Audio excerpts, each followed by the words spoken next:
तो चलिए, कल तक हम लोगों ने फिज़िक्स का 17 नंबर तक क्वेश्चन कर लिया था। आज हम 18 नंबर क्वेश्चन से स्टार्ट करते हैं। और जो बच्चा मैथ का होमवर्क बना के नहीं भेजा है, कल तक भेज देना। चलिए 18 नंबर क्वेश्चन स्टार्ट करते हैं। पहला क्वेश्चन है आपका, प्रतिरोध क्या है? इसके ऐसे मात्रक को लिखें। प्रतिरोध का मतलब हुआ कोई चीज़ का बाधक बनना। बाधक मतलब जैसे कि कोई चीज़ का रास्ता रोकना। तो फिलहाल यहाँ पे प्रतिरोध चार्ज का बाधक बनेगा। तो प्रतिरोध किसको बोलेंगे? चालक पदार्थ का वह गुण जो उस पदार्थ से होकर प्रवाहित होने वाले विद्युत धारा का विरोध करता है या प्रतिरोध कहलाता है। इसे R से सूचित किया जाता है। अब प्रतिरोध का SI मात्रक ओम होता है, अर्थात प्रतिरोध का फॉर्मूला क्या हो जाएगा? विभवांतर बटे विद्युत धारा। बटे में लिखना है इसको। प्रतिरोध को R से सूचित करते हैं, इसलिए R बराबर V बटे I। और अगर हम V का बात करें तो V बराबर क्या हो जाएगा? ये I इधर गुना हो जाएगा, तो V बराबर IR। ये फार्मूला याद रखना है, ऑब्जेक्टिव में पूछता है। ठीक है। अगला क्वेश्चन, ओम क्या है? यदि किसी चालक के दोनों सिरों पर 1 वोल्ट विभवांतर आरोपित करके उससे 1 एम्पीयर की धारा प्रवाहित की जाए तो उस चालक का प्रतिरोध 1 ओम कहलाता है। अर्थात 1 ओम बराबर फार्मूला क्या हो जाएगा? 1 ओम बराबर हो जाएगा 1 वोल्ट बटे 1 एम्पीयर। 1 ओम बराबर क्या हो जाएगा फार्मूला? 1 वोल्ट बटे 1 एम्पीयर। ठीक है। आप लोग लिखिएगा तो थोड़ा वीडियो रोक के लिख लीजिएगा। ठीक है। अगला क्वेश्चन 20 नंबर है, लेकिन यहाँ 19 दिया है, कोई दिक्कत नहीं है, 20 नंबर दे दीजिएगा आप लोग। किसी चालक का प्रतिरोध किन किन बातों पर निर्भर करता है? किसी चालक का प्रतिरोध निम्नलिखित बातों पर निर्भर करता है। पहला, चालक की लंबाई पर। तो इसके बारे में लिखिएगा कैसे करता है। चालक का प्रतिरोध उस चालक की लंबाई का सीधा समानुपाती होता है। मतलब जितना रेसिस्टेंस उसका बढ़ेगा उतना ही उसका लेंथ बढ़ेगा।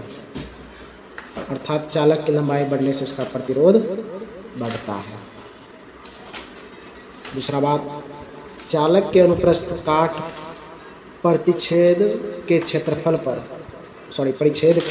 पर चालक का प्रतिरोध उसके अनुप्रस्थ परिच्छेद के क्षेत्रफल का व्युत्क्रमानुपाती होता है। मतलब उल्टा होता है। रेसिस्टेंस अगर बढ़ेगा तो एरिया इसका क्या हो जाएगा? घटेगा। और एरिया अगर बढ़ेगा तो रेसिस्टेंस इसका क्या होगा? घटेगा। ये बात उल्टा है। ठीक है। चलिए तीसरा बात क्या है? चालक की प्रकृति पर। चालक का प्रतिरोध चालक पदार्थ की प्रकृति पर निर्भर करता है। अर्थात अलग चालक पदार्थों का प्रतिरोध भिन्न भिन्न होता है। ठीक है। चौथा बात, चालक के ताप पर। चालक पदार्थ का प्रतिरोध उस पदार्थ के ताप पर निर्भर करता है। प्रायः चालक पदार्थ के ताप बढ़ने से उस पदार्थ का प्रतिरोध बढ़ता है। ठीक है। क्वेश्चन नंबर गलत दिया गया, आप लोग सही बैठा लीजिएगा। विशिष्ट प्रतिरोध किसे कहते हैं? इसके SI मात्रक को लिखें। चालक पदार्थ के इकाई अनुप्रस्थ परिच्छेद वाले इकाई लंबाई के खंड का प्रतिरोध उसका विशिष्ट प्रतिरोध कहलाता है। विशिष्ट प्रतिरोध का SI मात्रक ओम मीटर होता है। ये ओम का साइन है। अगला क्वेश्चन, विशिष्ट चालकता किसे कहते हैं? विशिष्ट प्रतिरोध के प्रतिलोम मतलब उल्टा व्युत्क्रम को विशिष्ट चालकता कहते हैं। इसका SI मात्रक 1 बटे ओम मीटर अगर इसको हम फार्मूला से लिखें तो डायरेक्ट हो जाएगा ओम -1 m -1, क्योंकि आपको पता है कोई भी चीज़ का पावर अगर प्लस में रहता है तो वो ऊपर जाने पे माइनस में हो जाता है। ठीक है, अगला क्वेश्चन, प्रतिरोध ताप गुणांक क्या है? प्रति इकाई ताप वृद्धि से चालक पदार्थ के प्रतिरोध में होने वाले आंशिक वृद्धि को प्रतिरोध ताप गुणांक कहते हैं। इसे प्रायः अल्फा से सूचित किया जाता है। अल्फा आप लोग ए के तरह नहीं लिखिएगा बल्कि इस तरह से लिखिएगा, ऐसे। ठीक है,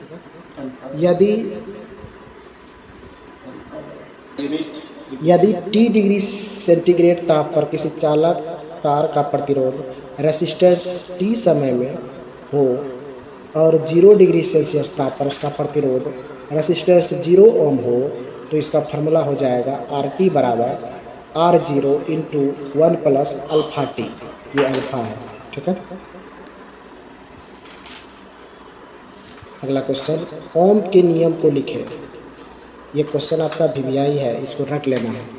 अचर ताप पर किसी चालक से प्रवाहित होने वाली विद्युत धारा चालक के सिरों के बीच के विभवांतर का सीधा समानुपाती होता है जहां ताप अचर है, अर्थात आपको बताए थे V बराबर क्या होता है IR। V का मतलब विभवांतर, वोल्टमीटर, I करंट रेसिस्टेंस,